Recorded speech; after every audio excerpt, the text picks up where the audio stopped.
Hello, Internet! My name is Catherine Barsonistas, and you are watching The Gluttonous Geek Presents Munchies and Minis, a cooking show where I make recipes inspired by various tabletop role-playing games, such as Dungeons & Dragons, Pathfinder, Shadowrun, and sometimes ones you might not have heard of yet. Like, for example, last week I happened to release my recipe for Hunter's Haven Hot Pot, inspired by the canine fantasy RPG Pugmire. This episode, though, we are going once again back to Dungeons & Dragons, especially the city of Baldur's Gate within the Forgotten Realms campaign. The reason why I'm going for this particular week and not like the recipe for Monarchies of Mal by Pugmire, as I was intending to originally do, is one, I have not had a chance to pick up a bamboo steamer yet, and two, Baldur's Gate 3 came out on early release this week. The whole Baldur's Gate series is entirely why I got into Dungeons & Dragons in the first place. And just all of that various lore. And the fact that the third game is out now after how many decades? Yeah, I started playing it last night. It was very hard to go to bed because this game, it's still pretty buggy considering, yes, it's early release, but it is probably the closest thing I've ever played to Dungeons & Dragons in a video game ever. The fight system is incredible. I mean, the interface is a little clunky to get used to at first, but once you do, I have never used this much strategy in a D&D based computer game before, and it's mind-blowing. I was doing stuff that I would wacky stuff that I would normally do within a tabletop role-playing game, like throwing whatever I happen to find. Like, that's the thing. You can throw everything. It's great. Pots, pans, vases, explosive, illithid, what's it called? Like, nutrient chambers. You can throw it, and you can make stuff explode. It's great. But I digress. Well, not really, but anyway, I need to get on to what the actual topic of this particular episode is, and that is for a recipe from one of the taverns in the city of Baldur's Gate. And the tavern I am talking about is the Blade and Stars. I mean, I've been looking at stuff at the wiki for Baldur's Gate and Faerun for a while, but I finally found a PDF version of the Volo's Guide to the Sword Coast, which it's kind of crazy because it is sort of a travel guide for any adventurer happening to travel to Sword Coast, and they happen to have the main taverns listed in Baldur's Gate, and one of which is the Blade and Stars. This inn is named for its enchanted signboard looted from a ruined village in Am after a long-ago trade war. It's a large black sign displaying a curved saber held by a delicate, long-fingered female human hand.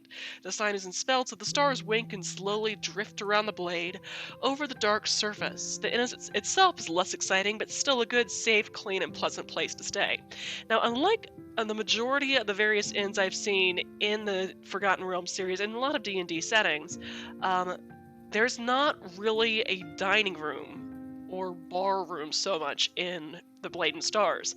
It's more of I want to say a hotel with a nice little lounge for maybe a drink or two to receive guests, but otherwise they serve all of their meals within the rooms. It's basically everyone's on room service. But an interesting thing that happened to... Hello, Strike! It's good to see you, Strike. It's good to be streaming again. I will admit I'm doing it partly so I can avoid the debate tonight. And also because I need to get caught up. So, as far as what meals are served in the rooms, like basically, like I said, room service 3 times a day, it's pretty standard. It's ale, bread, and fish. But the bread can be ordered spread with either herb cheese or melted eggs, which I've discovered there's nothing for. We're going to be making that as sort of a snack while we make this particular featured dish today. Because on cold nights, the proprietor Audungul Sean serves ruby cordial. On request, a sweet, syrupy concoction of cherries dissolved in sugared red wine. It's nice once you're used to the rawness it leaves in your throat. So we are making tonight cherry, kind of a cherry red wine cordial based on the Blade and Star's Ruby Cordial. For that, we're going to be using a bottle of very cheap Zinfandel. This was about $4.50 at Kroger on sale. A 15-ounce can of dark sweet cherries in heavy syrup. Cognac, or, you know, cheap brandy if you happen to have it. But this is the brandy I happen to have in my house because we rarely ever buy brandy. This actually came with the house. Don't worry, I've already tried it. It's still a good cognac. Just, you know, it's already open. It's like a collection cognac or anything like that. To that, we are going to be also mixing in some other spices. This is basically going to be kind of a combination recipe of the French guignolé, which is kind of exactly how Ed Greenwood describes it in the in Volo's Guide. But we're also going to be making it a little bit like Scandinavian glögg by using cinnamon, cardamom, clove, and black pepper. So, since we've got some stuff to make, and apparently it takes a little while for that stuff to cool, let's go ahead and get started. So first, you need to gather together your spices, and I'm just going to switch us to our prep cam. And I know the interface looks a little weird this week. It's because Streamlabs updated. And not only did they update, it basically defaulted all of my scenes, like all of the webcams on my scenes, and their resolutions. So we had to switch some things around so they'd be visible. Yay! As well as the resolution. That's why we were also working with kind of a shorter space right here. Anyway, we need to get our spices together. So you're going to need an herb strainer. Of course, you can use like a giant tea ball, like, you know, something that looks a little bit like this. But we're not using that. We're going to use one of these suckers here. And to that, we are going to be adding a cinnamon stick, 4 cardamom pods,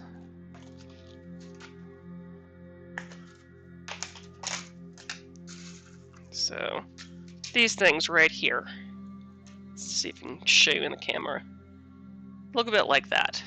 These are a little old, but they'll still do the trick. So, there we go. 4 whole cloves, which, that's more than 4. There we go. Just pour that in there. And a 1/4 teaspoon of black peppercorns.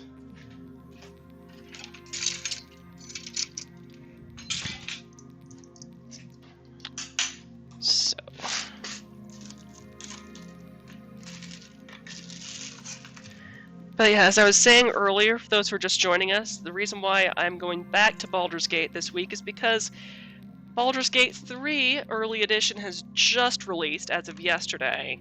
And like I said, it is a beautiful game.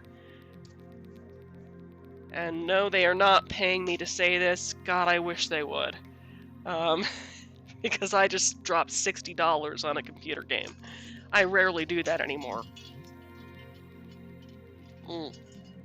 Okay, so we've got all of our spices in there. Next, we're going to need a pot large enough to hold a bottle of wine. So, I don't think that's gonna... It might. It might be large enough, we shall see.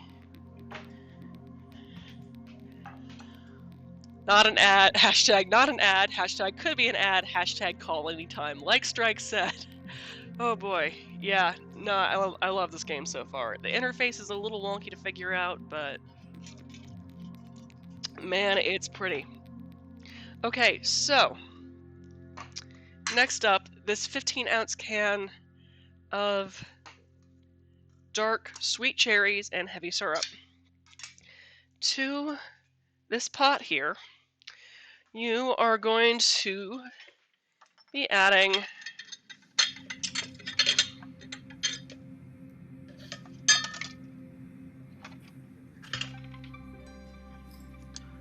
I'm going to drain about a half cup of that syrup directly into a measuring cup here.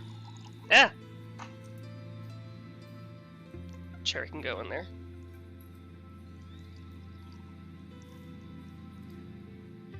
Which I believe should be all the syrup in the can, but just to be sure, and so I have my ratios correct, we're only going to be using a half cup. So, yes. Then you just want to scoop all those cherries in there.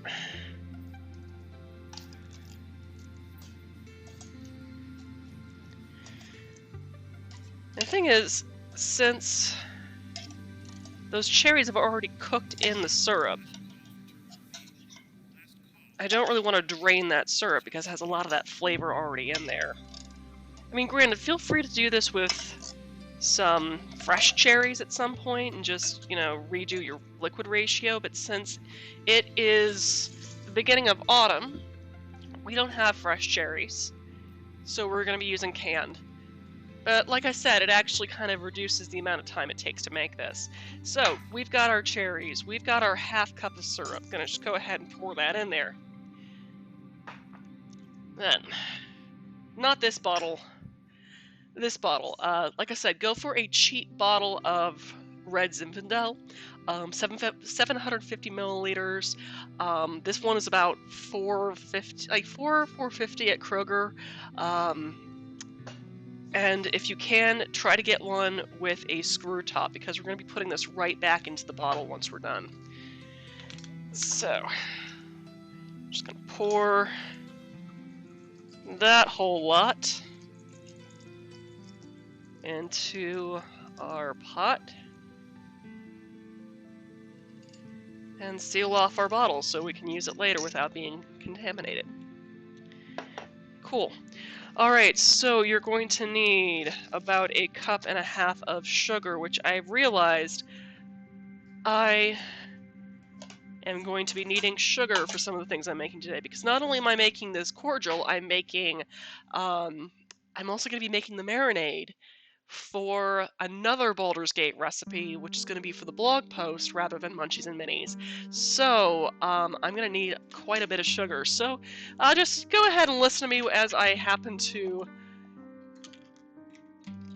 launch myself into my pantry. So, measuring cup and a 1/4 cup measuring cup, because I need a lot of sugar. So for this particular recipe, we're going to be getting about a cup and a 1/4 cup of granulated sugar. Now, like I said, I'm also going to be making the marinade for another Baldur's Gate recipe. That is actually going to be the syrup for the Baylor Ale talked about in, I think it was the original Baldur's Gate computer game. It's there. That is not sugar, that is flour. What is the flour doing in the sugar spot? Gah. Lies. Okay. We're going to be doing a lot of counting. Okay, so I'm going to be making a syrup with pimentos for that particular ale. Because Baylor Ale is brewed with pimentos. But let's go ahead and get counting, because oh boy, I'm going to need total for both recipes about 4 1/4 cups. So there's a 1/4 cup, and 1, 2, 3, 4. That's 1 cup. 1, 2, 3, and 4. That's 2 cups. 1, 2, 3, 4. 3 cups. 1, 2, 3, 4 cups and a quarter cup.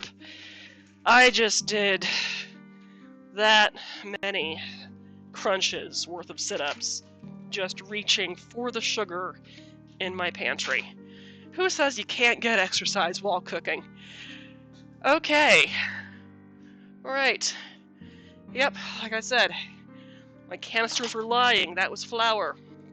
So, let's see, make sure that I'm seeing the same thing you're seeing. Alright, so, just going to add 1, 2, 3, 4, and 5 quarter cups of sugar. Switch it on to my stove cam.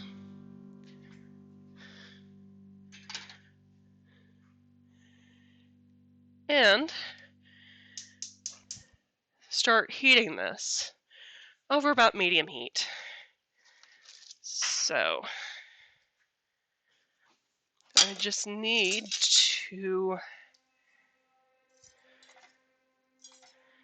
stir this first as best I can until all the sugar in that dissolves. And you're probably getting some better lighting than I am right now, to be honest. 'Cause I can't actually see the sugar right now. And all these cherries are getting stuck in my whisk, so we'll just hold on to that for other things. Okay. We'll just use the slotted spoon instead. And we'll just keep stirring that until our sugar dissolves. And while I can't see it, I can feel and hear it as it scrapes the bottom of this pan.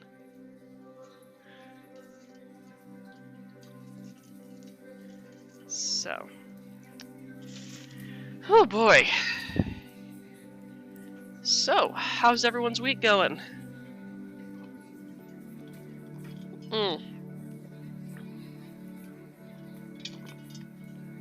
We're definitely having a better week here. The husbeast has now been offered a new job as a drone pilot site surveyor. Really excited about that. And I just got through, let's see, it was a charity game over in Slady's Atlanta, where I basically played a ranger version of my cat, Ginger. Yeah, he's pretty excited about the job. We're also looking at it as a big mental health move, too, because it's kind of great how we can just, fly a drone all day. Like, just drive to sites, listen to podcasts, fly a drone. Sometimes climb on a roof if he really needs to, but also company car, company credit card to pay for gas and wear and tear on the vehicle and all that. So yeah, just listen to podcasts all day while flying a drone. I mean, that sounds like a pretty laid-back gig, right? Okay, it looks and feels like our sugar is for the most part dissolved. So now I'm just going to leave it on that heat and also add this herb strainer full of those little herbs and spices and whatnot. Just put that in there. And then I want to bring that to a boil. So we're just going to let that do its thing while we work on some other things. So, since this is a cooking show and not just a brewing show, not only am I making some ruby cordial, I'm also going to be making up some, essentially, kind of, I guess, sort of a bar snack to go along with it. Really, like I said, we have the bread served at the Blade and Stars with a choice of either herb cheese or melted eggs. Now, I looked up all over the place. There's no such dish as far as I can tell, like as far as a standard recognized recipe of what the heck melted eggs are. I mean, there's scrambled eggs, which I've done soft serve scrambled eggs on the show. You don't need to watch me make the same scrambled eggs all over again. So we're going to be doing something a little different for that instead. Now, melted tells me it's not curdled. It's supposed to be runny. So what we're going to make is kind of a classic recipe, just with a different name. We are going to be making some Hollandaise sauce, because Hollandaise sauce is essentially egg yolks with melted butter, a bit of an acidic agent to help with its emulsification, and a bit of whatever you want to flavor it with. Since we are working with the kind of a medieval style tavern here, we are going to be doing kind of a take on a medieval spice blend referred to as poudre fort, which means it's French for strong powder. And the standard, it's just kind of a standard blend of warming spices. You might recognize it already a little bit from your pumpkin spice latte. Yes, pumpkin spice blend is actually based off of medieval spice blends. So that whole mix of, cinnamon, nutmeg, ginger, mace, cloves, cardamom, all of that, it's based off of a medieval spice blend. But a big thing about poudre fort, as opposed to your standard pumpkin spice of today, is that normally you would find black pepper or grains of paradise, which tastes a lot like black pepper mixed in as well. So we're going to be doing kind of a blend of pumpkin spice and black pepper to spice our melted eggs, so to speak, as well as add a little bit of flavor of what they would normally have in a European-style medieval tavern. And since I ran out of malt vinegar, we're going to be using apple cider vinegar. But you would use either apple cider or malt vinegar for that. But since it's going to be a little while before we need that, we also have another thing we're going to be making up, that herb cheese. Now, you can just buy herb cheese at most grocery stores, but what we're going to do is we're going to make it into a spread. And the way to do that is how you would normally make a lot of various tea sandwiches in Britain, by basically shredding up cheese and mixing with butter. You're essentially making what in sort of culinary terms is compound butter, which is a fancy term for butter with stuff in it. Okay, it looks like we're starting to get a little bit of simmer on those cherries. Whew, and I'm just going to take another sip of lemonade because I'm talking my brains off. Oof. And vocal cords as well as my own sense of eloquence. So, as I wait for that to continue, to actually get to a boil/simmer,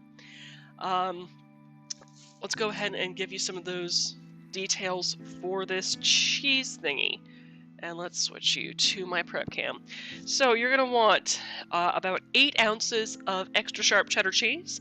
This is a 16-ounce block, so all you're going to have to do is cut that sucker in half. So as I still wait for my cherries to start simmering.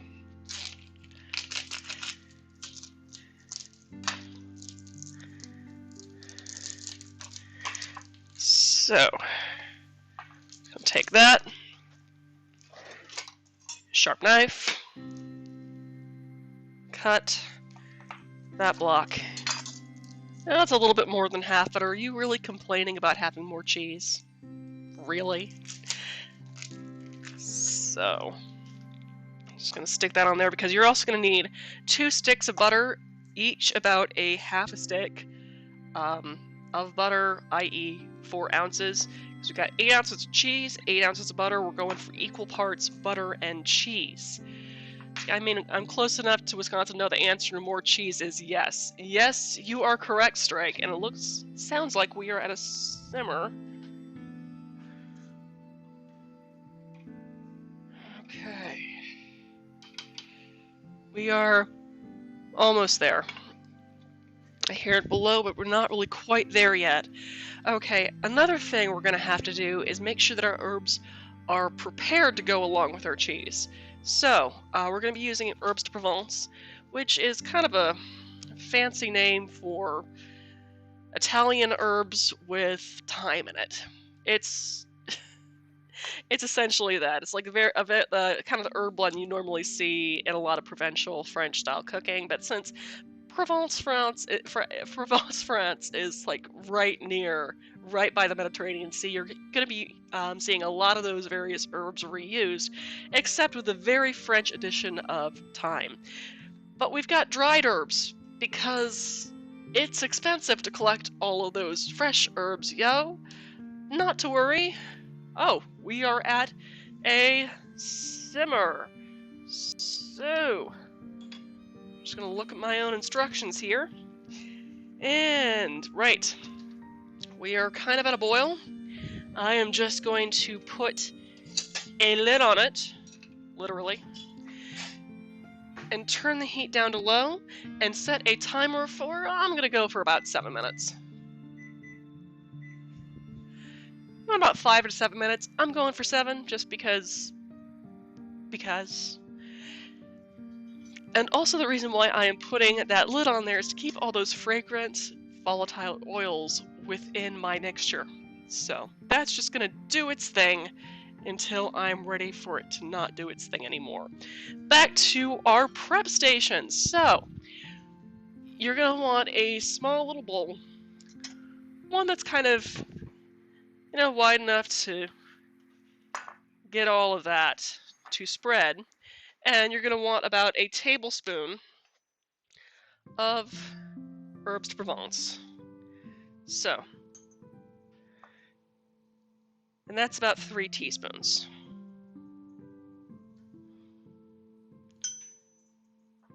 So you see that? Okay. So now I'm just going to rehydrate these dried herbs, because dried herbs are a lot less expensive than fresh herbs, especially if you're getting a blend. So now I'm just going to add a tablespoon or 2 of water on top of that to rehydrate. Just enough to cover. So right now I'm currently at... Oh wow, that ended up kind of floating on top, so we're just going to shake that up a little bit. Get in there, dang it. See, I'm close enough to... Okay. Sorry, for some reason I thought that it popped up exactly just what you said, Strike. Right. Let's screw it and pour a little bit more on there. It keeps floating to the top, and now I get herbs all over my fingers. It's okay. It'll be okay. So, I'm just going to let that rehydrate for another about 10 minutes. So, setting a timer for 10 minutes. So, this is where we get to the kind of time consuming part, and I'm realizing that this episode might be stupid short. But we will work. Whew, I am totally gonna have to make this. It sounds very good. Yeah, that's the nice thing about this sort of thing. It's actually stupid easy. And Hollandaise sauce, even though, a lot of cooks say, oh, it's so annoying and hard to make because then your sauce might break and it might overcook and blah, blah, blah, blah. I'm going to show you a stupid easy way to make it. And by stupid easy, I mean stupid easy.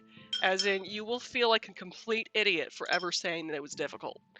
So, alright. So, back to our cheese. You'll want to take this block of cheese and finally shred it. And that's what I'm going to be doing for the next 10 minutes, probably, while getting a little bit of a workout or carpal tunnel. So, see, Hollandaise is always so good. The easy method is definitely awesome. Yes, it is. It's just then trying to figure out what to do with the egg whites afterwards. Because I rarely do any bread baking, even though I should. I mean, you could just use the egg whites to brush on top of some bread rolls or something. Which is great and everything, if you have a large enough family to make fresh bread often, I guess. Mm.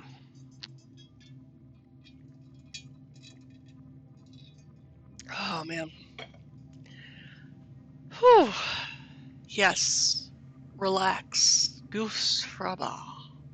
Ha. I can't remember. Have you ever seen the movie Anger Management? There was some Eskimo calming thing that they were saying, you know, right before launching into singing I Feel Pretty from, was it West Side Story?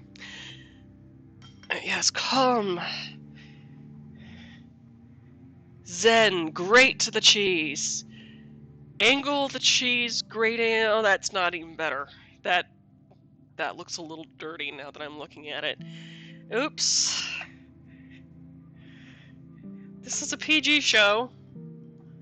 PG-13 show, depending on how many F-bombs that I drop.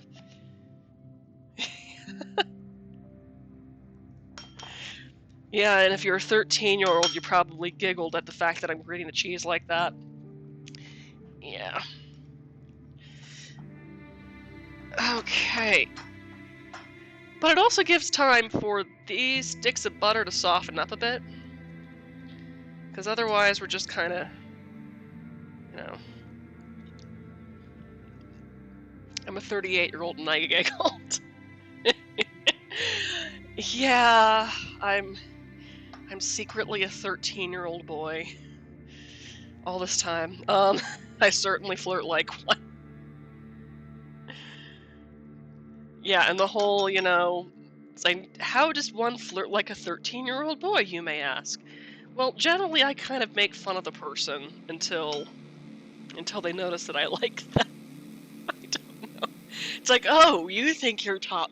You think you're really big stuff, right? You think you're the shit. Well, you know what? I'm not impressed that you're the shit.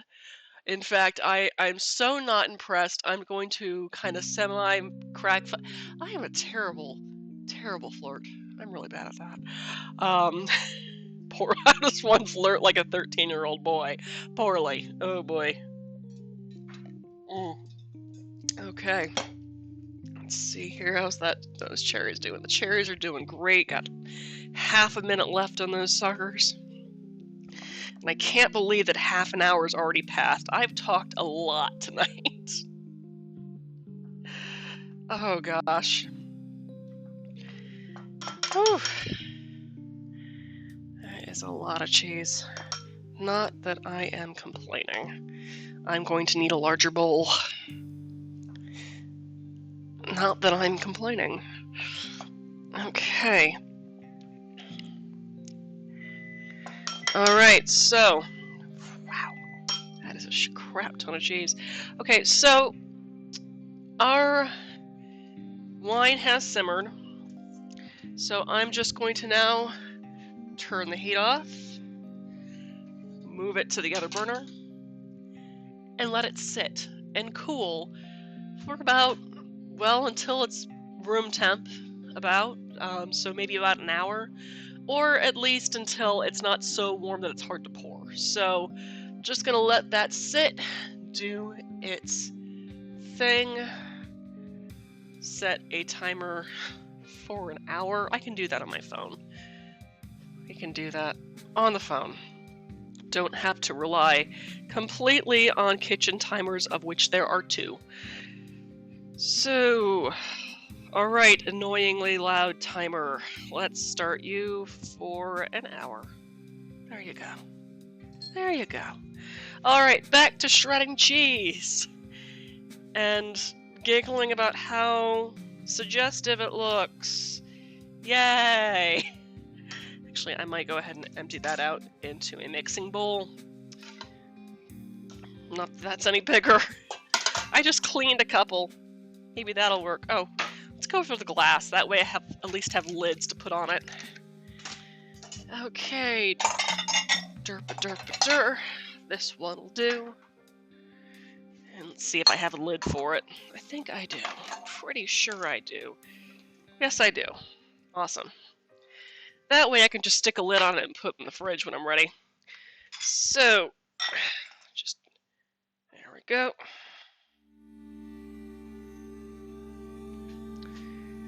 spatula for that sucker. One that's not gonna require hand washing. Yeah, it's like, don't get me wrong, I love how wooden cooking utensils look, but some of the pretty ones, I'm like, I don't want to hand wash this. Especially if, this one food blogger convention I went to,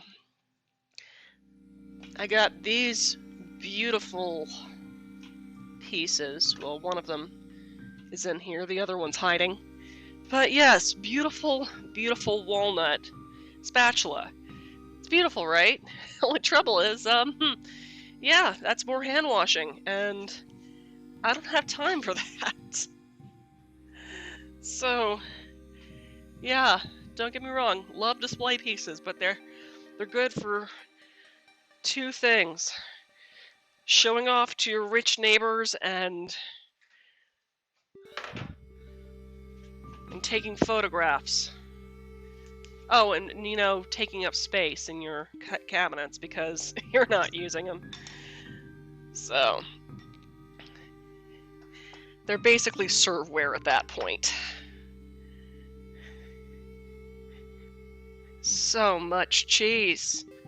Like I said, not that I'm complaining, but so much cheese. Yeah. Surprised Ginger hasn't come into the room and started meowing yet.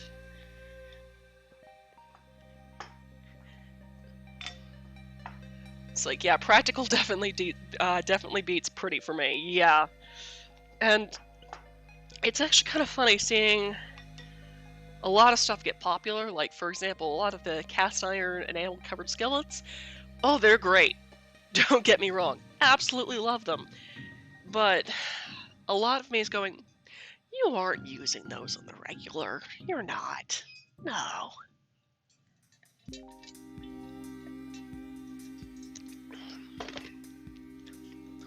That said, the nice thing about cast iron is that they are pretty easy to clean. You just have to make sure you do so immediately. So, alright. We are so close. Sacrifice for me. Whew.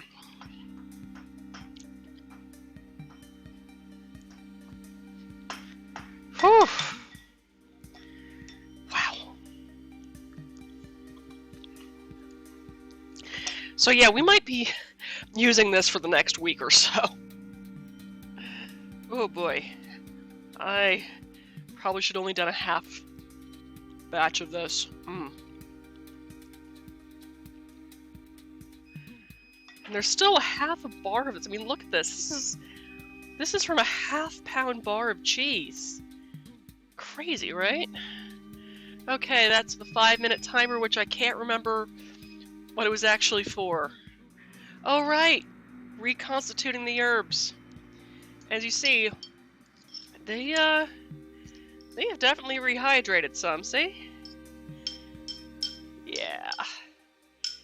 Yeah, it's doing good.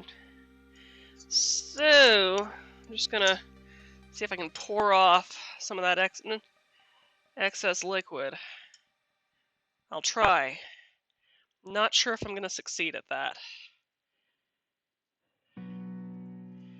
You may end up sacrificing some of your herbs.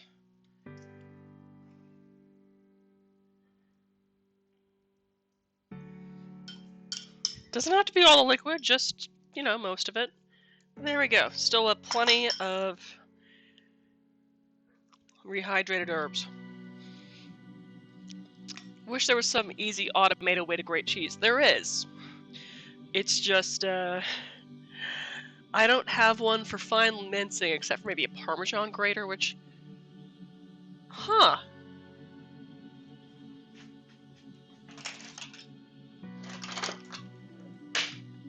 Oh no, this is for that's still for a coarse grate.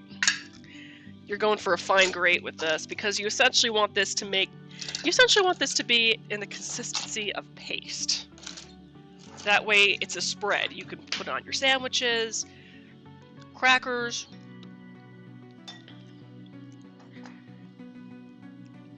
slices of bread, spoonfuls when no one's looking. Yeah.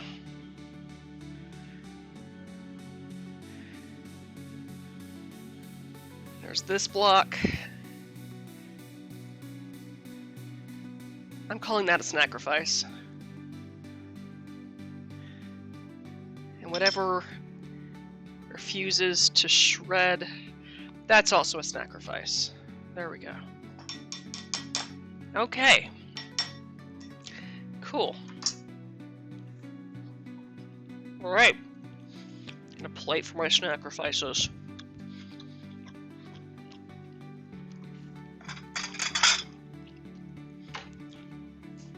Yes, snacrifice plate. Right. Okay.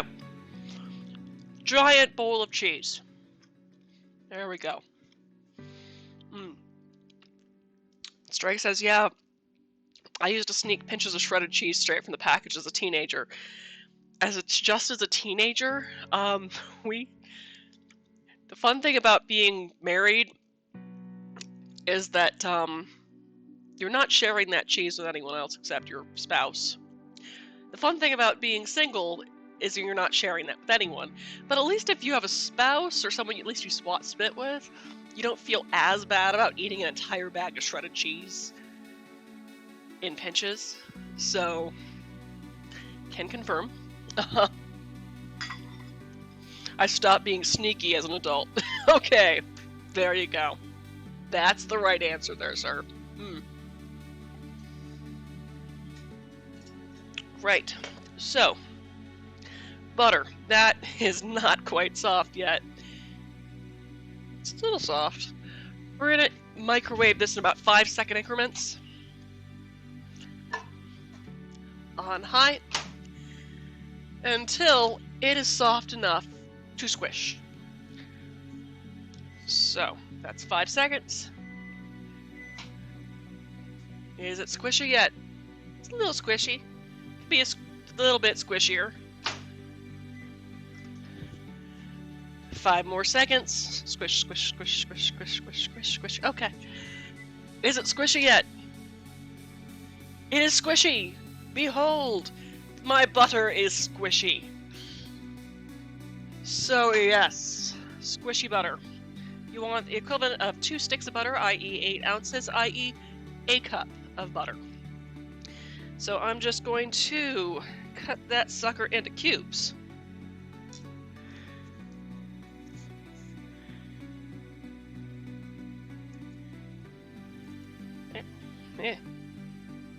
And hopefully not get any wax paper in the process.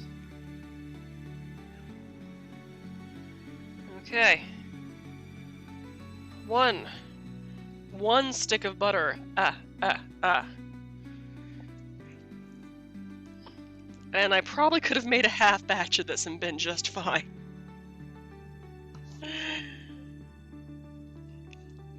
But I didn't.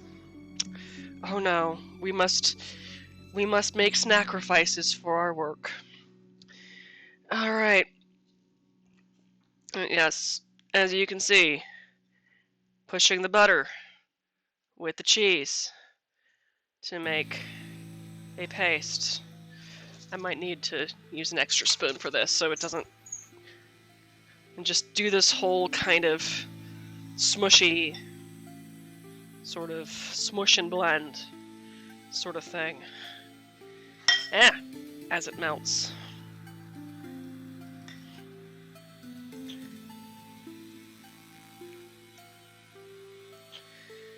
You're thinking, well, maybe I just put the whole bowl in the microwave and melt. No, don't do that. Cheddar, unfortunately, is not a good melting cheese, so it's not gonna melt the way you like it. So, I mean, granted, after you put on something, warm it up. Feel free to do that, but as you're just trying to form this for now, no. You're dealing with 2 different consistencies at the moment. We're trying to marry those consistencies into one consistency. And that consistency looks a lot like that beer cheese spread that you get from the grocery store. Except this one will be made by you to your preferences, or rather to my recipe's preferences, and then to your preferences when you feel like you trust yourself enough. Do you trust yourself enough? Do you? Okay, so you get a greasy separated mess, you think. Yes, you are correct, Strike. You would get a greasy separated mess, which doesn't really taste all that good. Okay, so as you can see, it's coming together nicely. Okay, back. So, got that one stick of butter in there. Now it's for round number 2. It's squishy. It's kind of melty, but not all that melty. I raised that as a stipulation. Yes. Okay. Butter. Gushy butter.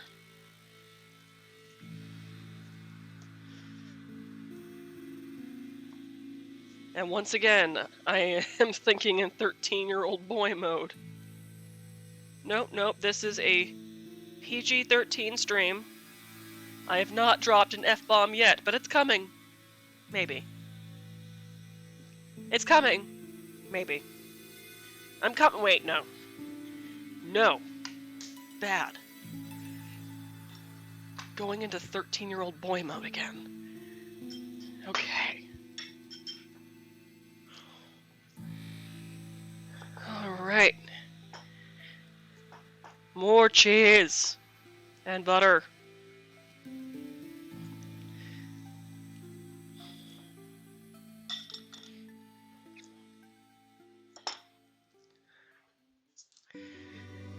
See, I always like to think of PG-13 as like classic / Pierce Brosnan bomb movies. Yeah, I can see that. Of course, it's kind of interesting what gets qualified as PG-13 these days. I mean, you can have all the body horror and everything you want, but you know, show one nipple and all of a sudden it's R. Wait, no, you have to show about 4 nipples, I think. I'm not sure. I'm not really sure what the nipple count is before it starts being R.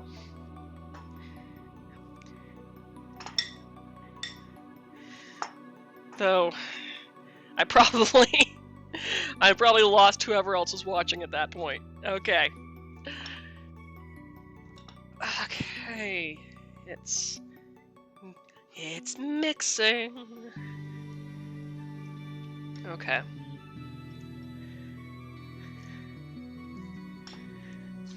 Yep. Herp. Derp.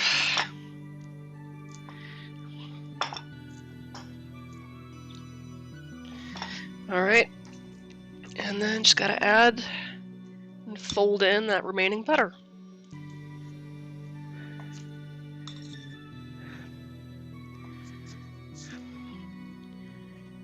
Okay.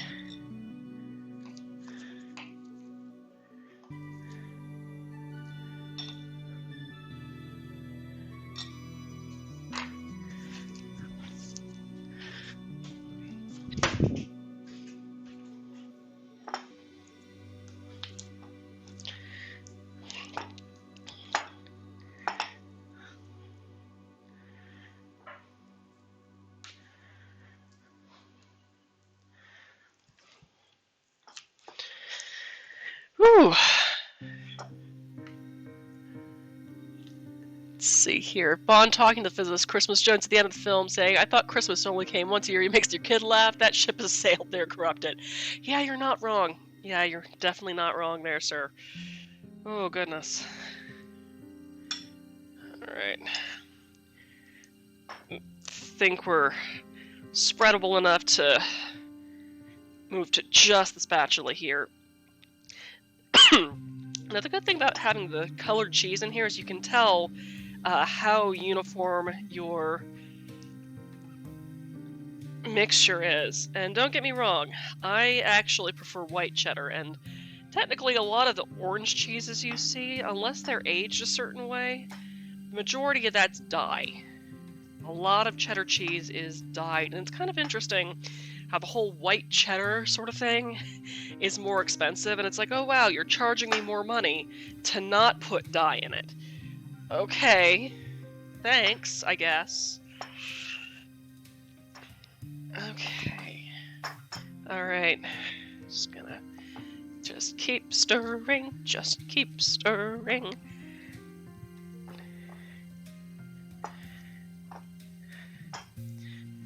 Yeah, you can see those streaks of butter, but just want to make sure it's for the most part uniform. And now that we've got that, for the most part, uniform, except some streaks, but we're going to continue to mix, we're going to start putting our herbs in. So, just kind of spread some herbs in,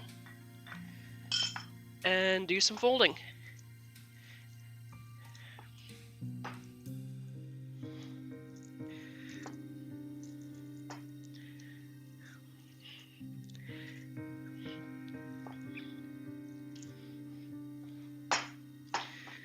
Whew.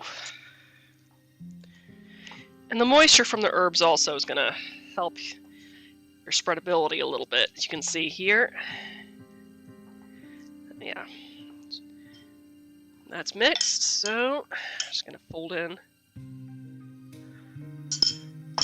some more herbs.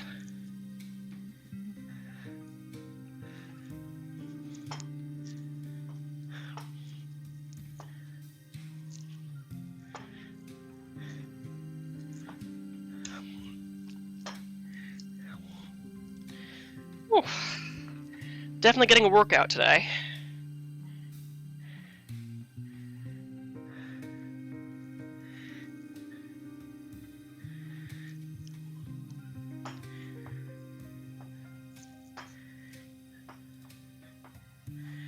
And just get the last of those herbs in there.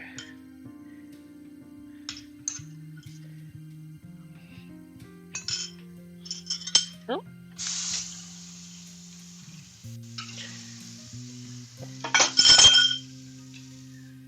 And just fold away until everything is of a uniform color and consistency.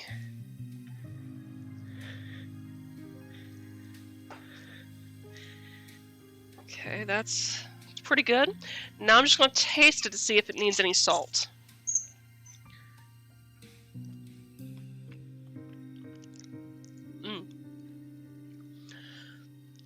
No? That's good. The salt content in there is pretty good. Thing is, that extra sharp cheese is going to have a pretty high salt content, so it should be able to season it for the most part. But considering that ingredient flavors do tend to not always be completely consistent, just because, seasonality, how old your herbs are, for example, you might need to make some adjustments. So we're just going to add a pinch of kosher salt. And by pinch, general way you do a pinch is about 3 fingers, thumb, kosher salt. And we're going to add a little half pinch there.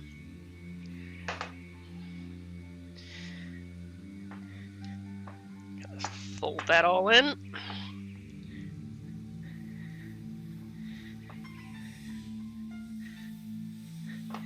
And until I am ready to serve that, I am just going to get the excess off of my finger, of course.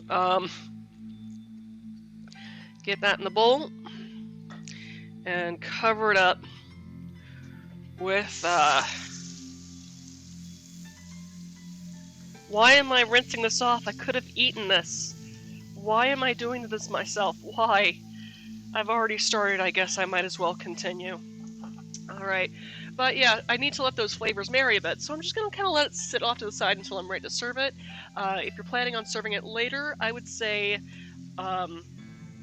refrigerate it, and then for ultimate spreadability, you would take it out about 15 minutes before you're planning on serving it. Of course, spreading it on some warm toast will make it ultra spreadable.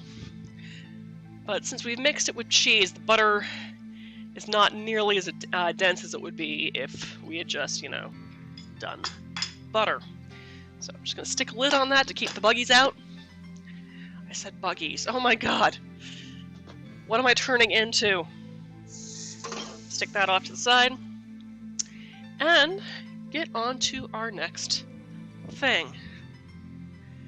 So, how are we doing on that? Oh yeah, that's still quite warm. Okay. Drink.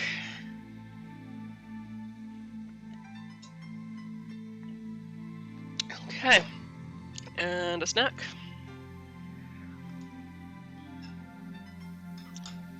So, next up, because we've got about an hour left, and those who are sitting here probably want to get on to the next sauce,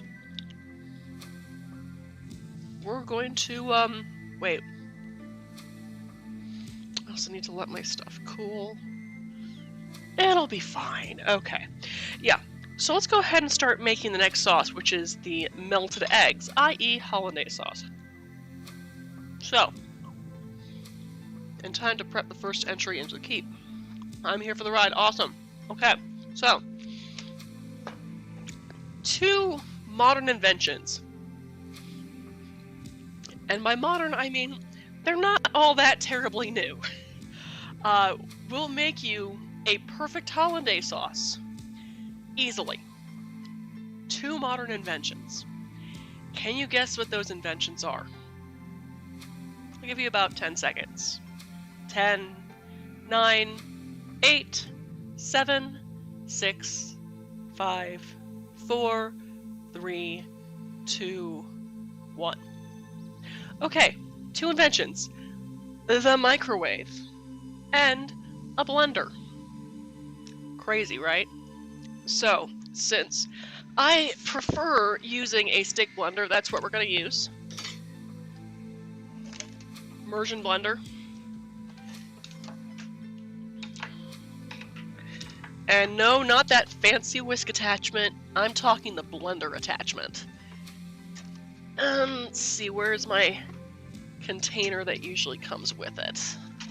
As I dive into my cabinets, trying to find things that should be within easy access.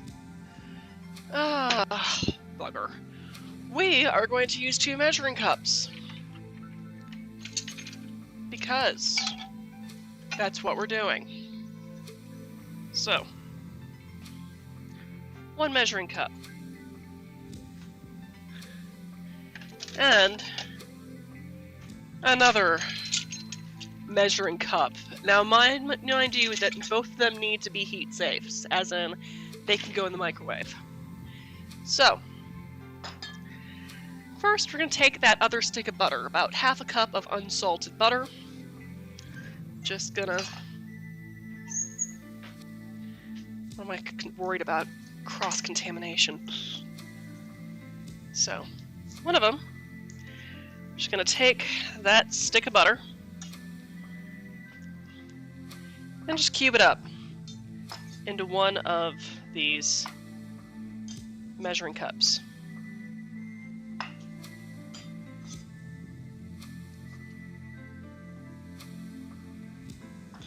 Doesn't have to be perfect, it just has to be able to fit so it melts evenly. I'm just gonna cube that up. So my tinfoil measuring cup is not a good pick for this one. Got it. Yes, that is correct. No tinfoil measuring cups in the microwave. That is a bad idea.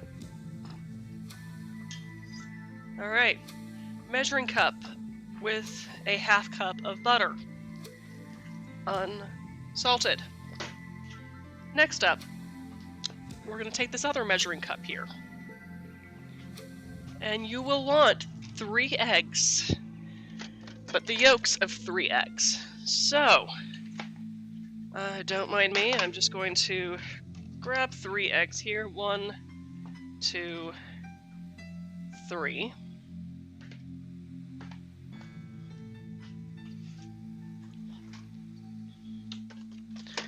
as well as a container to separate the white into, which I'm going to just use small little Tupperware so I can use this for those dinner rolls I probably will not make this week. Okay. What am I kidding? I've been doing like stuffing with vegetables. I'll just mix it into that. That'll work. Okay, don't need this mincer anymore, so I'm just going to put that over there. Okay, so got to crack an egg and separate the yolk. Best way to do that? Start cracking it on a flat surface like so. Pull it open carefully, and then just kind of let that yolk drop. Sorry, the white drop there.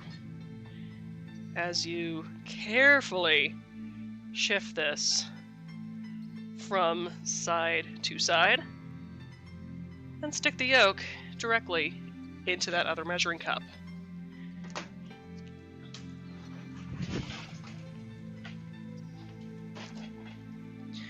Okay.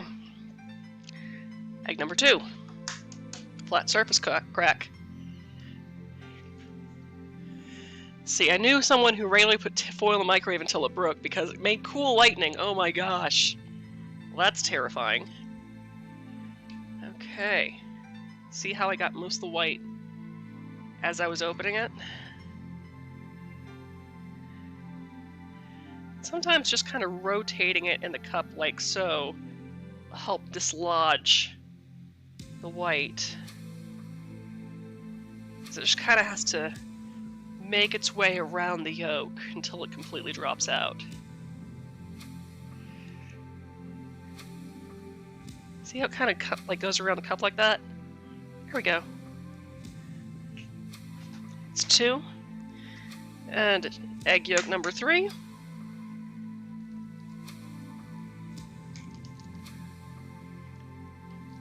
There we go.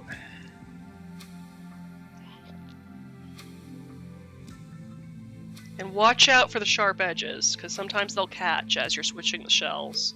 Oh, just like, oh, yep. Can't use that. Oh, I am lucky, because even though my yolk broke, it's still holding as this white is coming out. So now I just need to kind of twist it. Oh, come on. Oh wow, that is quite a membrane there. Oh, but it did not actually work, so I'm gonna have to get another egg.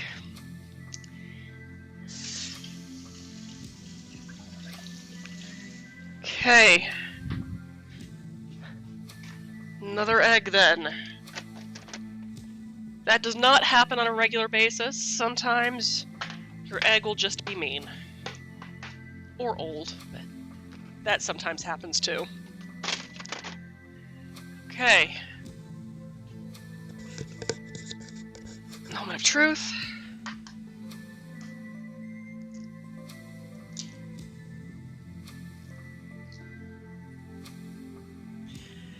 You can't make a hollandaise without breaking a few eggs, I'm told. Yeah, that kind of tends to be the standard recipe. Okay. Oof. Okay. There we go. That one's out. 3 yolks. Okay. So, just gotta get the eggy bits off my hands.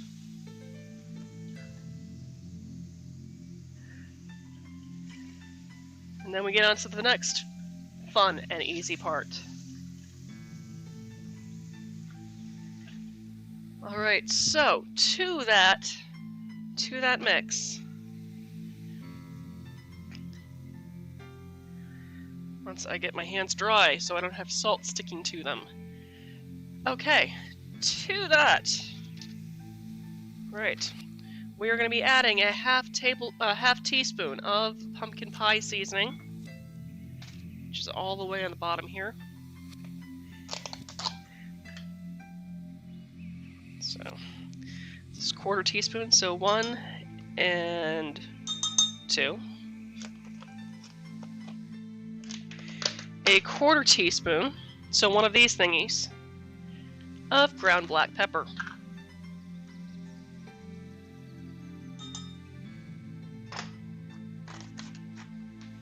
I'm just gonna close this and put it in the fridge in a second.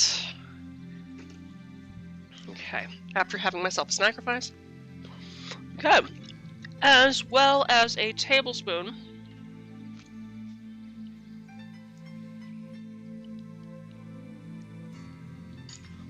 once I find,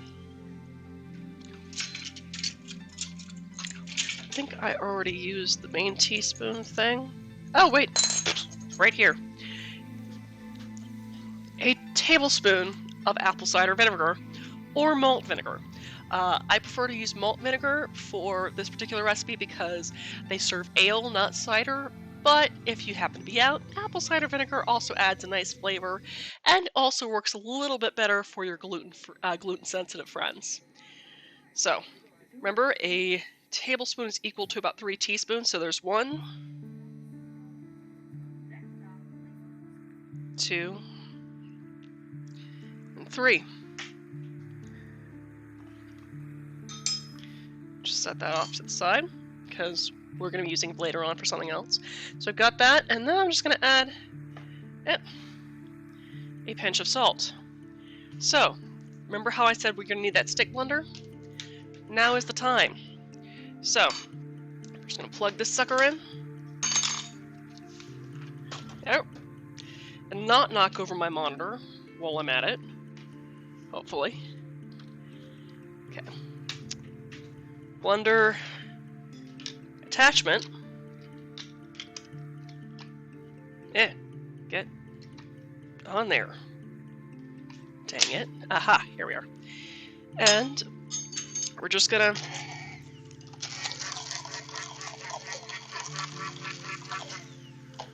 blend that together and kind of a, for the most part, uniform mix. Okay, just going to detach that for now so it doesn't fall over. Next, you take your butter and you microwave it in increments of 12 seconds on high in the microwave. This will gently melt it as well as get it to just about the right temperature you need it to be able to do this recipe, as well as, you know, only have to use 2 hands rather than balance a bunch of bain-maries and all that sort of thing. But you essentially want to keep melting it in 12. I usually do 12-second increments because since the water content in butter, it does tend to heat up a lot faster than the fat, which often ends up getting that kind of, you know, exploding, popping butter that you normally get whenever you try to melt it in the microwave. So, another 12 seconds. And just keep doing that until your butter is completely melted and kind of bubbling. So we're just gonna keep doing that, as well as, what am I kidding? It's 12 seconds. I can't get anything else done in 12 seconds. Okay. Let's see. We still steaming. Still looking good. I think I ate all my sacrifices. Sad. At least I can lick the spoon. It's getting there.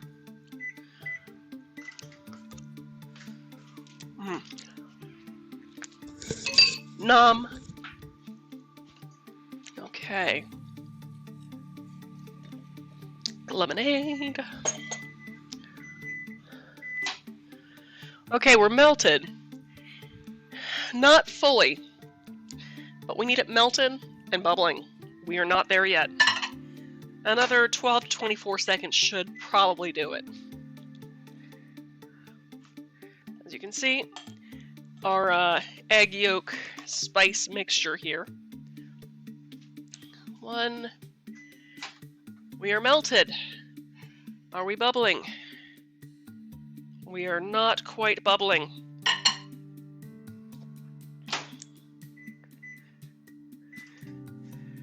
Oh boy.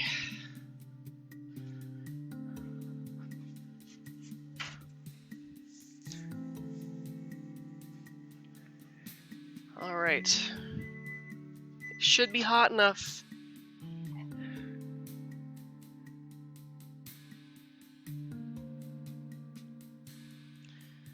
I'm just gonna do 12 more seconds.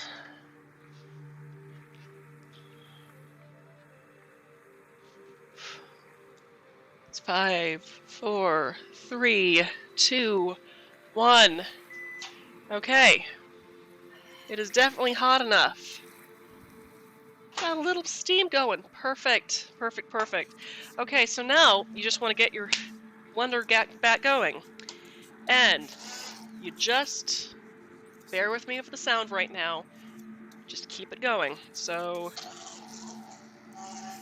and now, as this is blending, we're just going to start pouring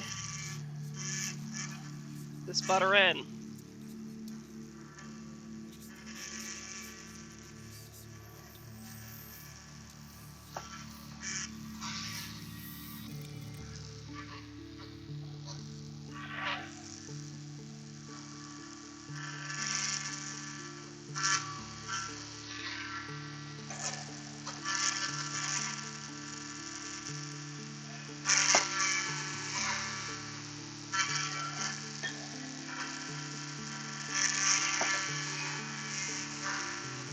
Thing is, the rotary blades in your blender are going to keep that butter moving and consistently cooking your egg, so it creates a perfect emulsion.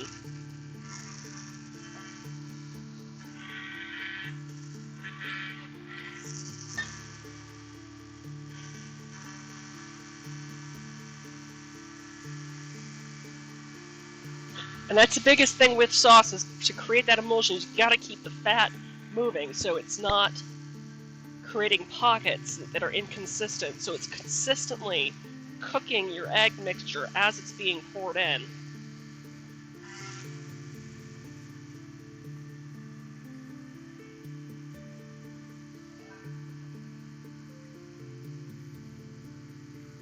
It's actually kind of interesting because the butter is actually flowing over the top of my stick blender as it's going in.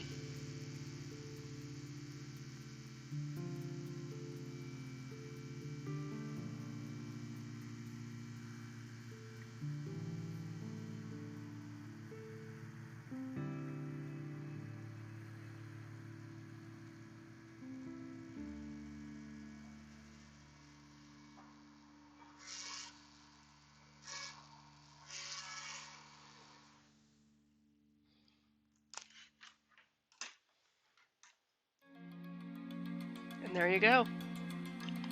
A perfectly made Hollandaise sauce.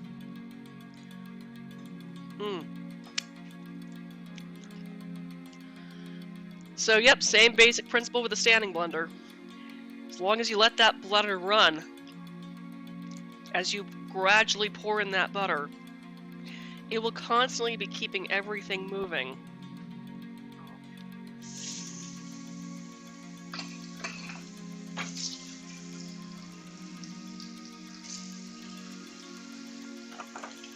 As you go.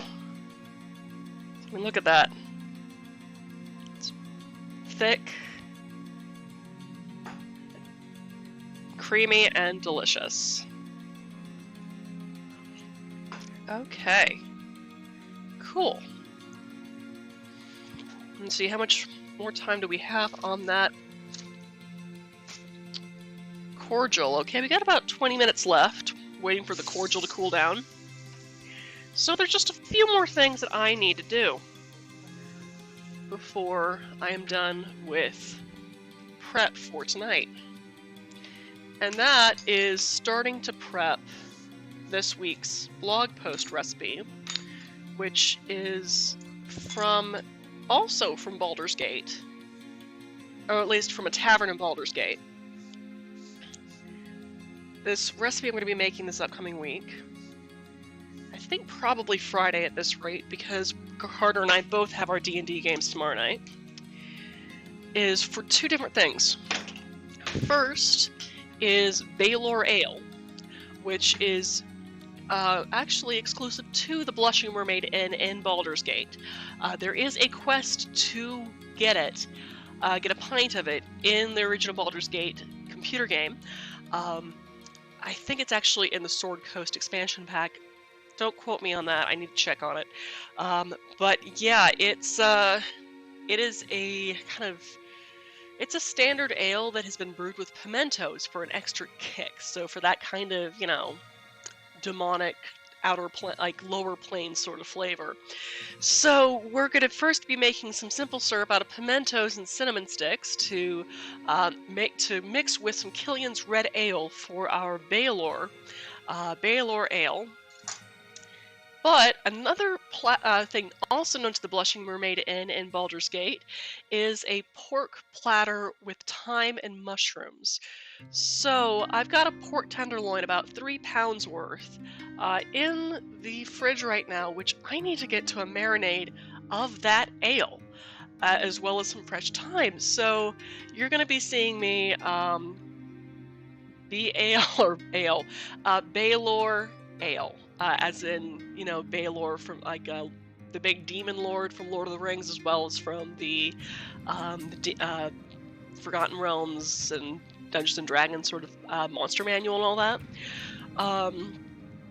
But yeah, so we're going to be making that. So I've got some diced pimentos. I've got a recipe I've written out, and we'll be kind of editing as I go along. They probably have some strong booze. Yeah, that's the thing about Blushing Mermaid. They don't serve any wine, but they serve like a kind of a sea ale that tends to be bitter than most, stout, and this kind of lager. So considering that this is made exclusively at the Blushing Mermaid, I'm going for Killian's, because good red farmhouse ale that works well at a tavern as well as with sailors. And also, for your game group, it's cheap. A 12-pack, usually, well, it used to go on sale for about $9 at Kroger. God, I miss those days. Now it's probably around the $15 range for a 12-pack. That's fine. I would have done this with Yingling, but the thing is, Yingling is a lager, not an ale. I want the ale flavor. And I figured, you know, the red malt would go pretty well with the whole Baylor sort of thing. So, let's get to that. So, once again, I'm going to need that herb strainer. And I think to actually write down maybe about 3 tablespoons of pimento should work pretty well for that. So I'm going to put that, and I think that no, that doesn't actually, that's right under a 1/4 cup, but that's fine. That is absolutely fine. So I've got some diced pimentos that I've already got in here. A little fly coming around here, don't bother me. And I'm just going to cover my hollandaise with a plate so the bugs don't get into it. Yeah, the trouble with having pet reptiles sometimes is that when you feed them bugs, sometimes household bugs also like to feed on them too. So they like... I'm doing a cooking show. I shouldn't go on about this. Just saying... Ooh. Hey babe, are you at a pause point? I take that as a no. Curse these girly hands. Come on. Come on. Work for me. Haha! Yes! Got it.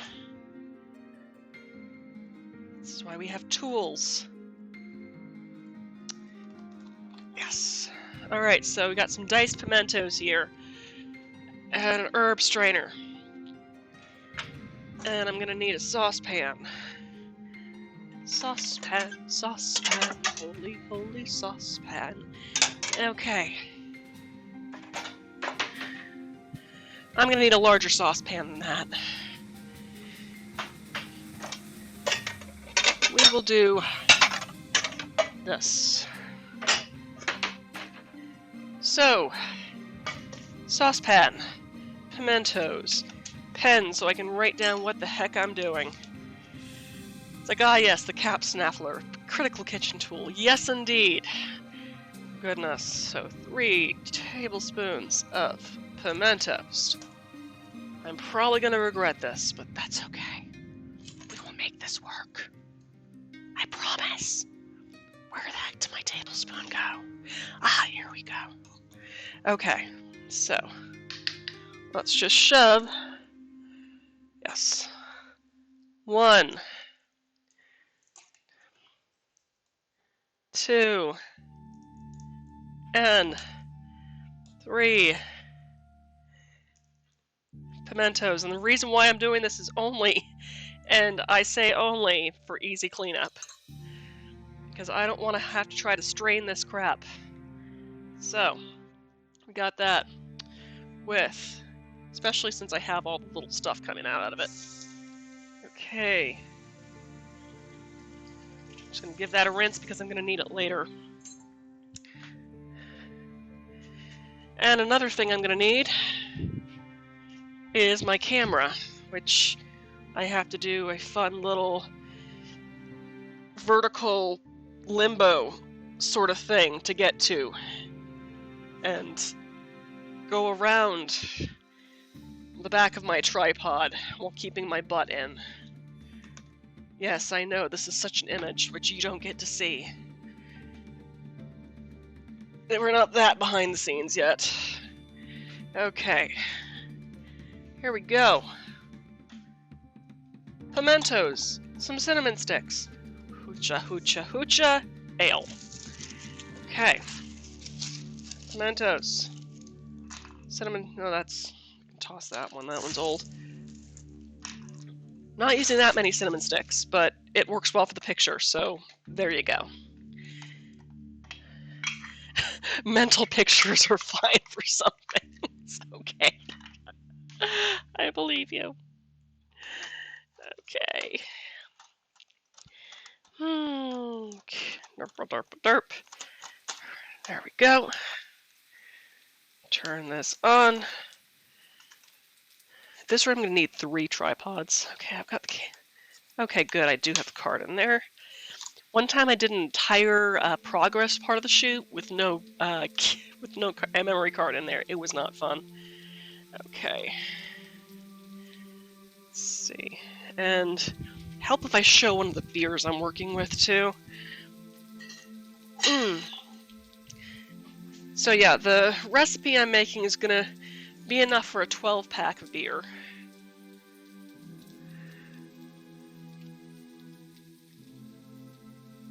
This is not the most flattering picture in the world, because I don't have another tripod.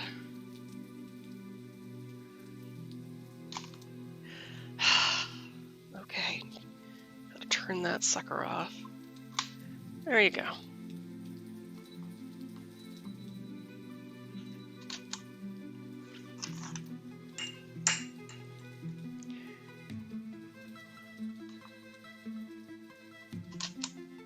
Okay. Oh, nah, get back here. Okay. All right, pimentos. Then to that, I'm gonna add a quarter of a cup of apple cider vinegar, which, quarter of a cup measuring cup right here. Yeah.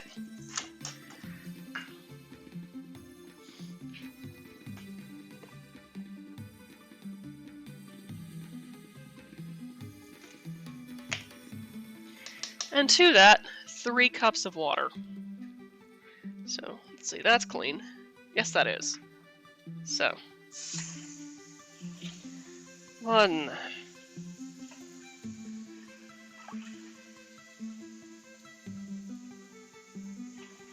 2, and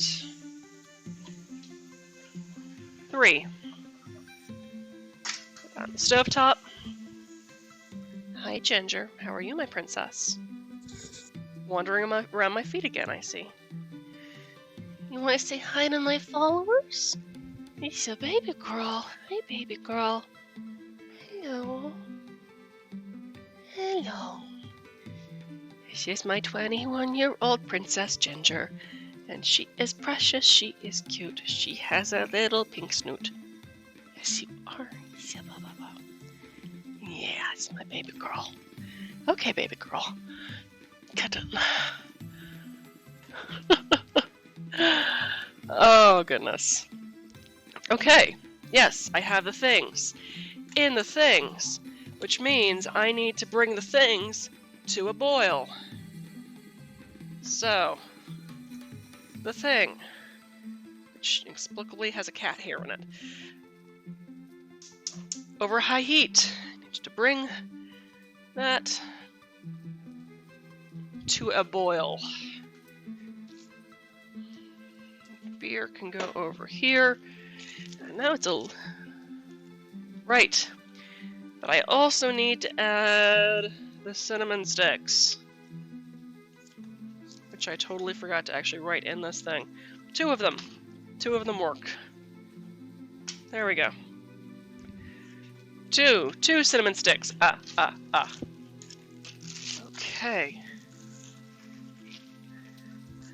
Yeah, that means I can start doing a little bit of cleanup while I wait for water to boil. While Ginger sniffs around my feet, hoping that I had dropped something delicious for her. It's likely I was shredding cheese. So, pimentos can go in the fridge, because I don't need them anymore. Let's see. Doopa-doopa-doopa-doo. Oh. Yes. They go there. Coriander goes there. Cloves and cardamom go here.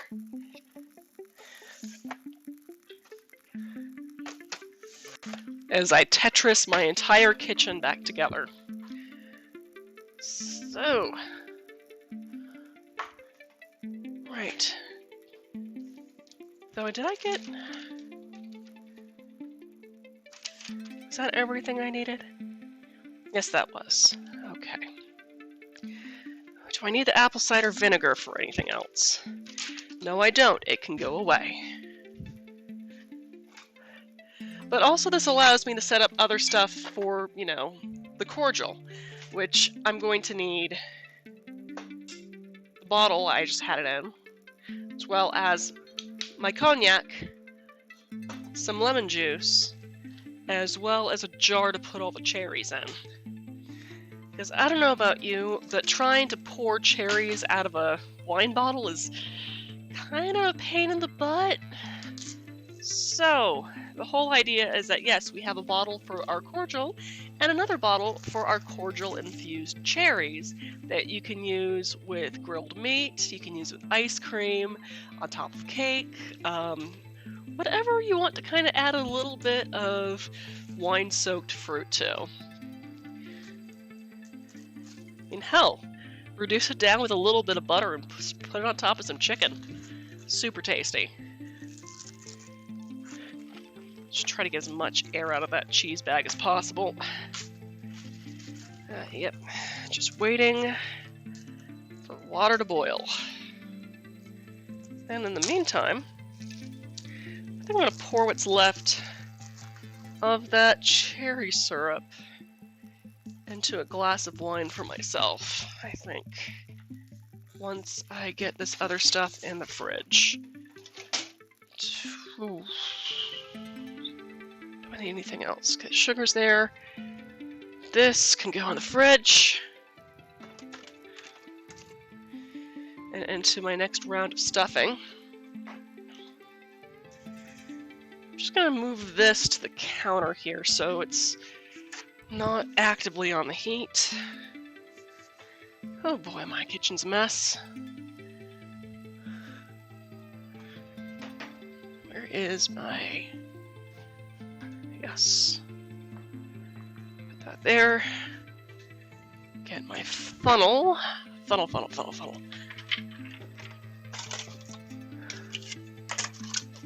Funnel.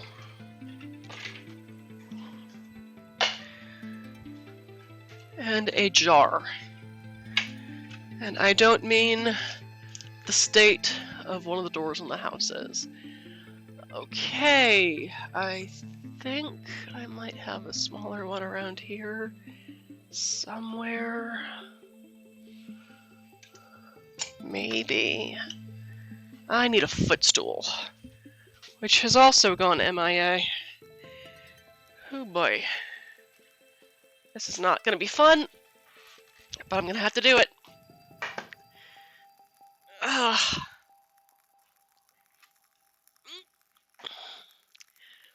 Wooden footstools are not meant to be stood on. Okay, that'll work. And here's the thing of jar lids. Okay. Times that I wish I had Goblin Katie with me. Oh, this is perfect. Wait, no, it's not perfect. It doesn't fit. Yeah. This is perfect. Yes. Shall use this jar. Now this is where I put a disclaimer saying make sure your jar is sanitized or clean, or make sure that you're using whatever you put in it within that week. It's like, yeah, I wish I always had a goblin around. Yes! Yes. I miss the goblin. As I risk breaking my neck to put jar lids back into the cabinet and end up spilling them.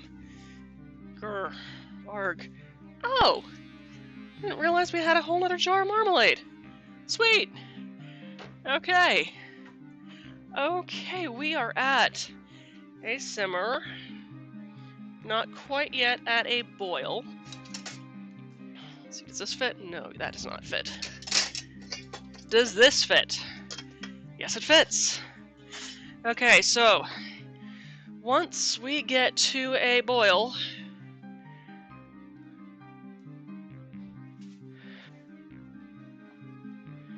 which we are not yet at,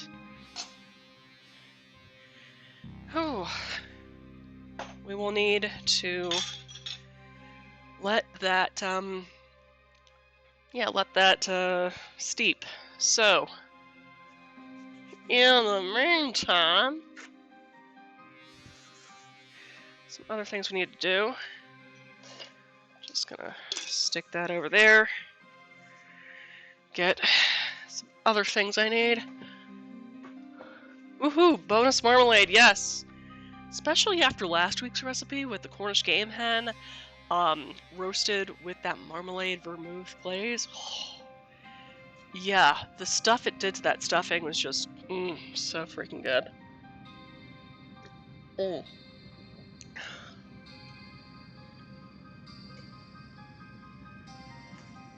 I need to rehydrate.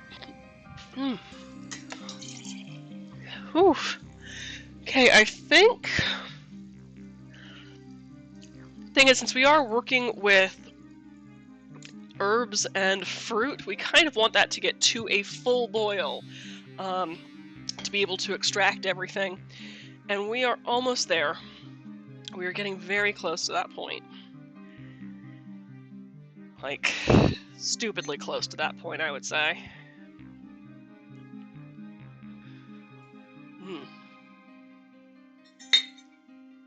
Like, I would say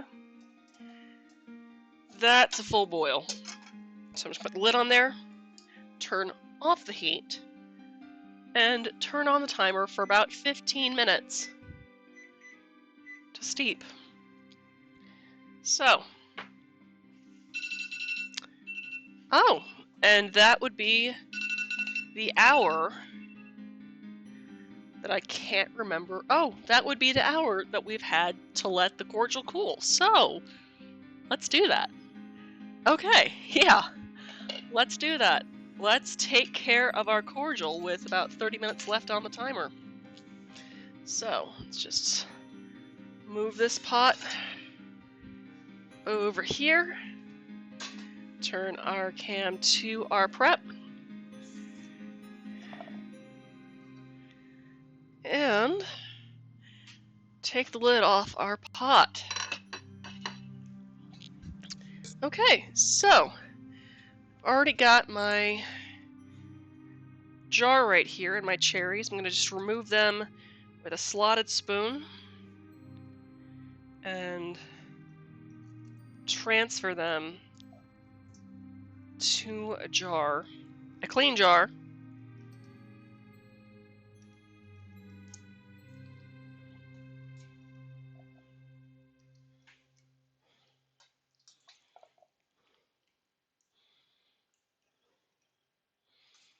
And all of those tasty flavors have been steeping for about an hour.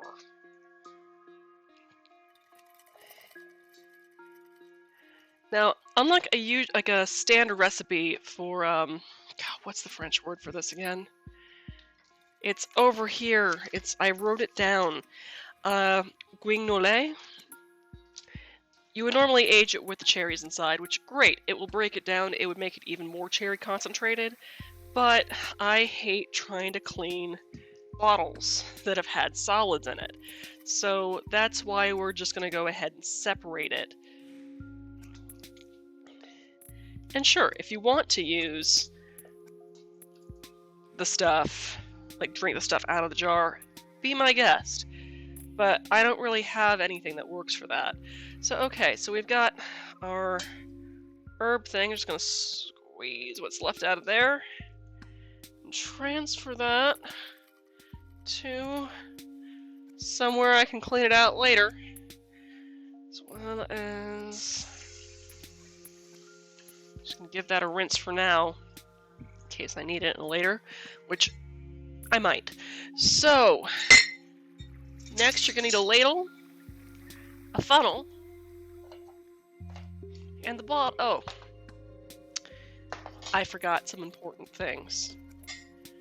The last bit would be for our cordial is to add our lemon juice and brandy. So we're going to be doing about a half a cup of our cognac in there. And this is why we're going to have extra liquid. So, quarter cup, half a cup.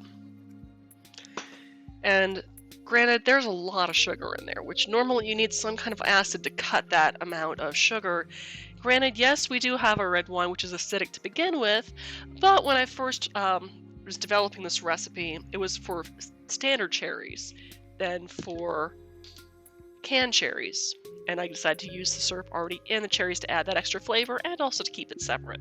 So that's why we're going to be adding some lemon juice, about a quarter cup, to our mixture. We're just going to get that stir with our whisk.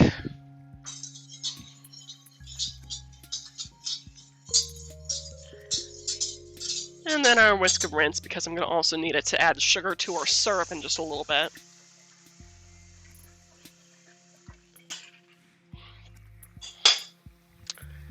Okay. So.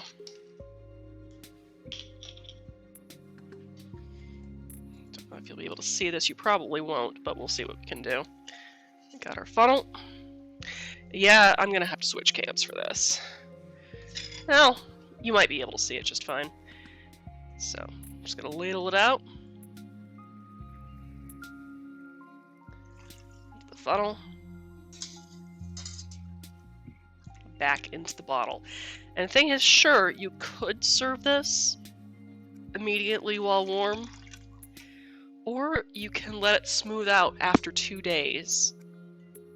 At that point, it would also have a chance to let the flavors marry some, and cut a little bit of the harshness that you're going to have with that brandy and wine mixture. That is why I'm actually going to be taking a picture of this 2 days from now, as opposed to tonight. That's what I've got. My hollandaise and spreadable cheese.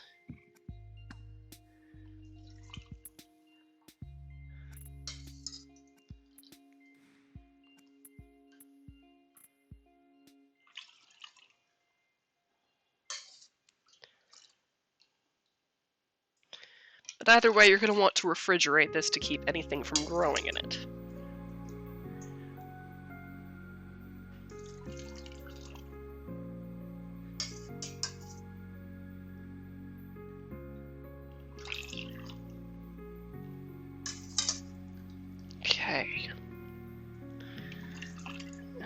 that... Oof. I'm just gonna switch from the bottle to the jar.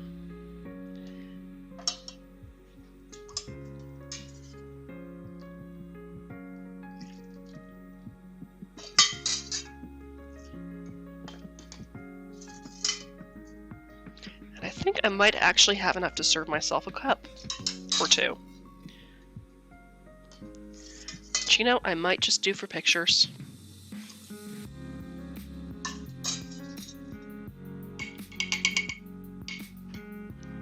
How we doing? I think that's definitely enough headroom. So, right. Just gonna close that up.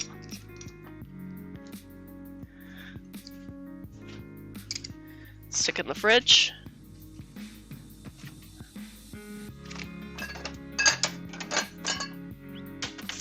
As well as seal up our jar of cherries. Now, I'm going to make myself a cup and then pour what's left into the thing. Let's see, maybe... This is a nice glass. Do it in this one for the photos.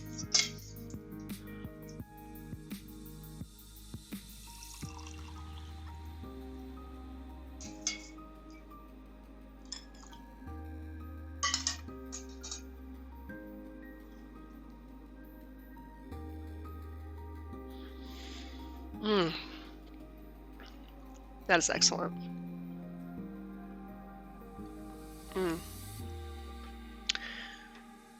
Wow, okay. So yeah, that turned out really well. So let's go ahead and get a little bit of plating going. Man, oh, that was good. Yeah, I think if I fill that up, photos. Apologies for my messy cabinet. Okay, so we've got our hollandaise here. Just gonna pour some into this dish for photos. Whew. Well as get some of that cheese mixture in here.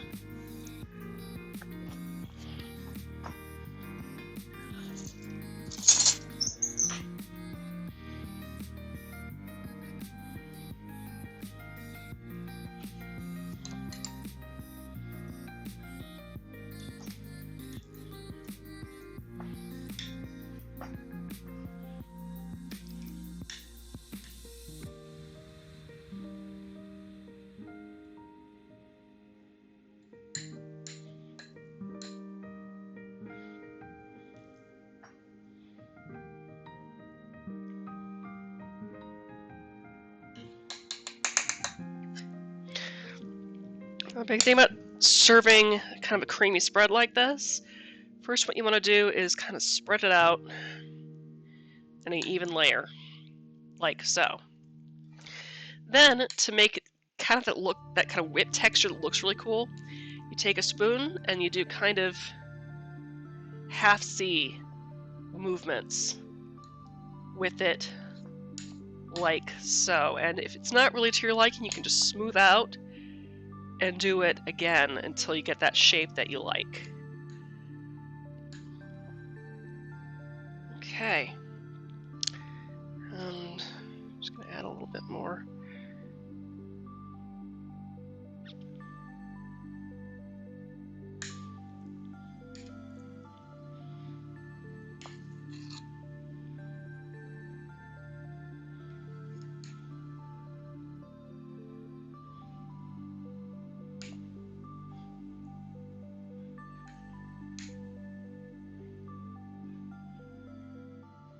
Okay, cool. That's looking really good. So we can take those upstairs. Now, I kind of want to add some things to that to make it look interesting. So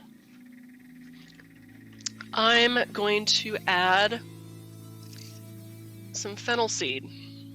Don't worry, Patreon subscribers, I'll put a note in there saying what the garnish is.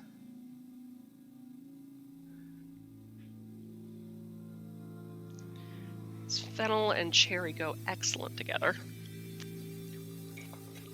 Fennel seed and maybe a bit of fresh cracked pepper too will work.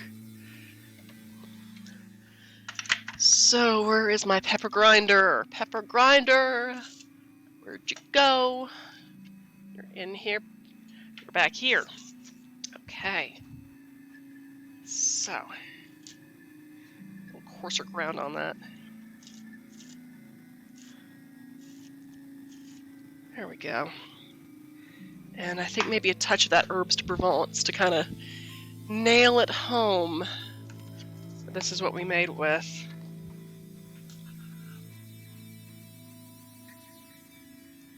And I'll just try to intensify the color. Right now the lighting doesn't really quite do it justice. And yeah. Okay. And next, what is spread without bread? Oh, that rhymed. So, I'm just going to take some slices of Italian, well, I'm going to make some slices of Italian bread. Just cover that up for now. We can put the rest of it in later.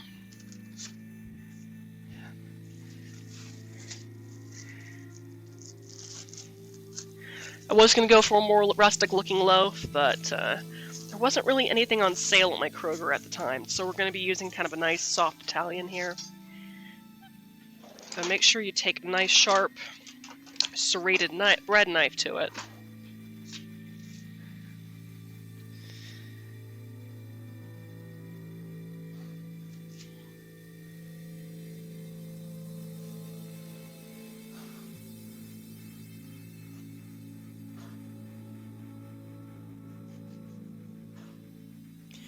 I'm doing about, I would say that's about inch thick slices.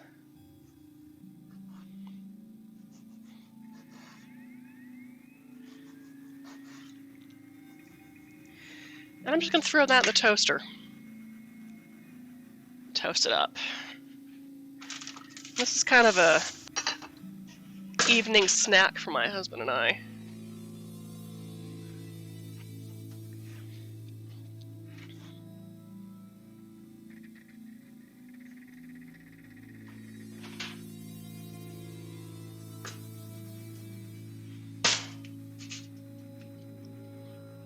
Whew, it's warm in my kitchen. It's like I should get some bread, maybe a trip to the store tomorrow. Yeah.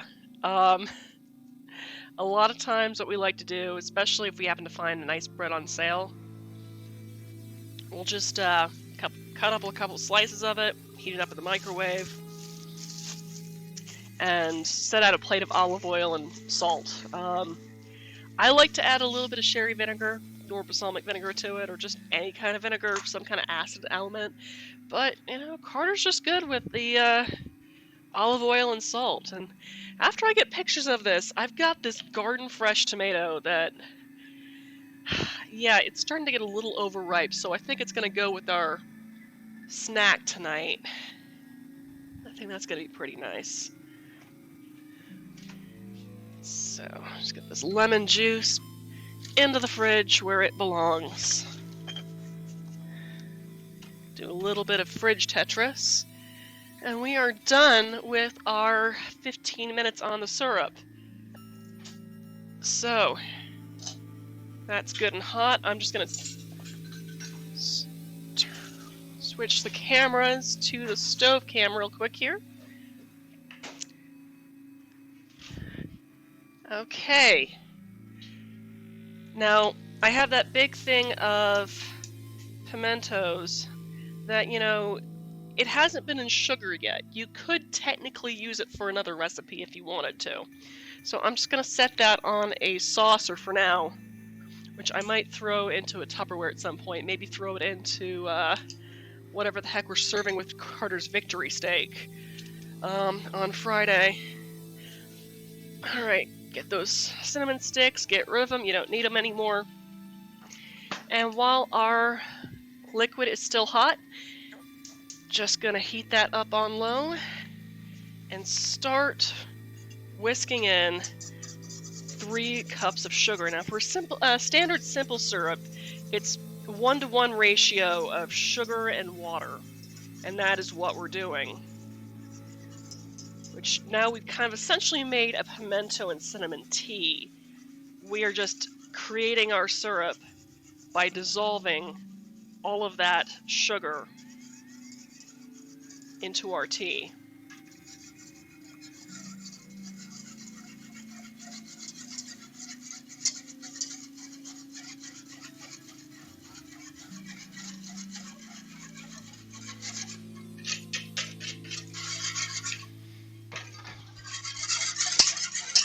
As you see, it still hasn't quite dissolved yet.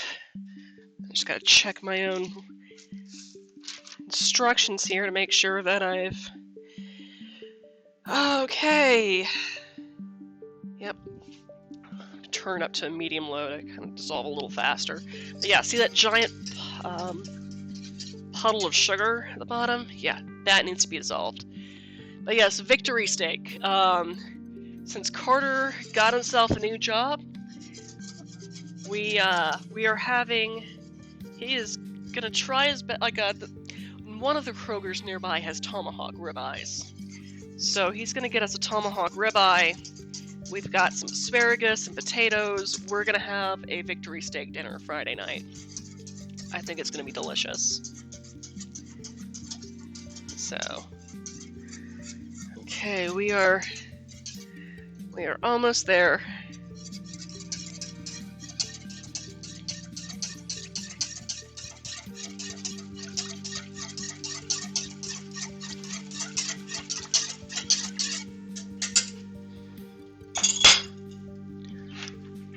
Okay, now I just need a pint glass. There's a glass in honor of that night. Oh yeah.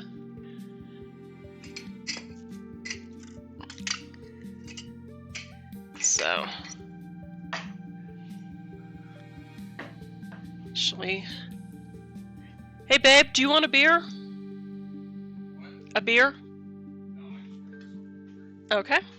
Alright, the second beer is going to be for the marinade. Alright, that is dissolved, so we can remove it from heat. And to make a Baylor Ale, you need the following.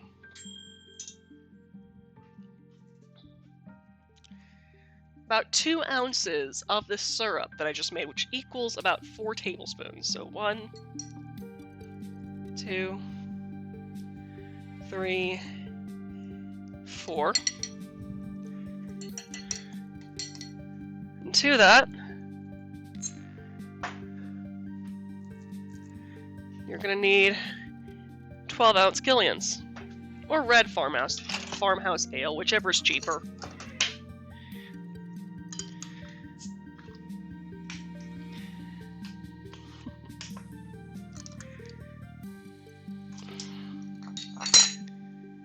Just going to pour that down the side so it doesn't get that much of a head on it, but the carbonation still mixes our syrup.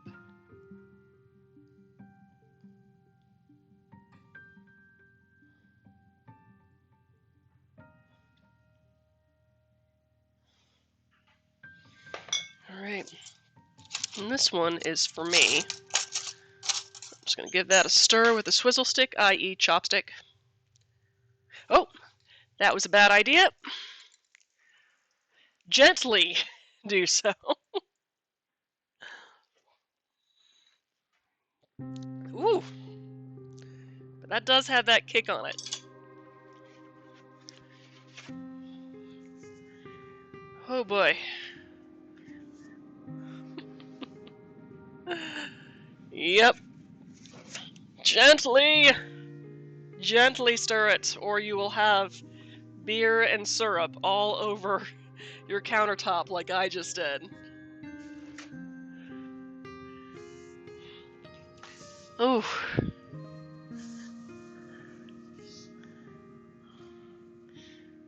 Yes, Baylor Ale.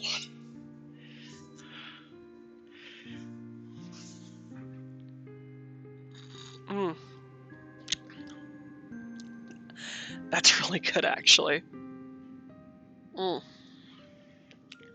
Heck yeah. Only took a crap ton of sugar. Okay, so that is the main basis for my marinade, which brings us to about 5 minutes left. So let's see if I need to toast our bread a little bit longer. It's looking pretty toasted, but I'm just gonna move this to a plate for one so it's not falling all over my counter, because my serving plate is actually upstairs. Since I'm trying to keep the big thing about doing food blogging is making sure that your photos are lined up right, and it's just a lot easier if you get your staging setup done before you start cooking, because that way you've already selected, the possible staging plates you're going to use. Oh boy, oh, that looks tasty. I'm going to try this.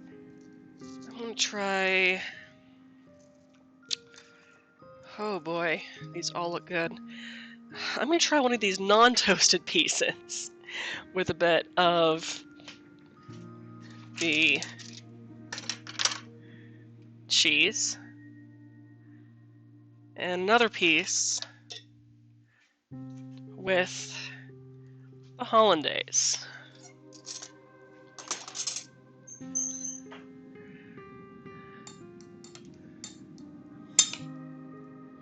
That is a stupidly thick Hollandaise. Let's see, Hollandaise first.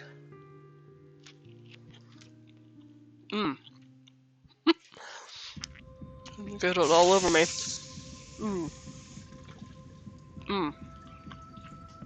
That's really good.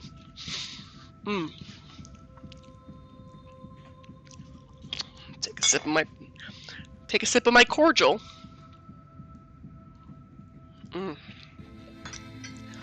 And then cheese spread.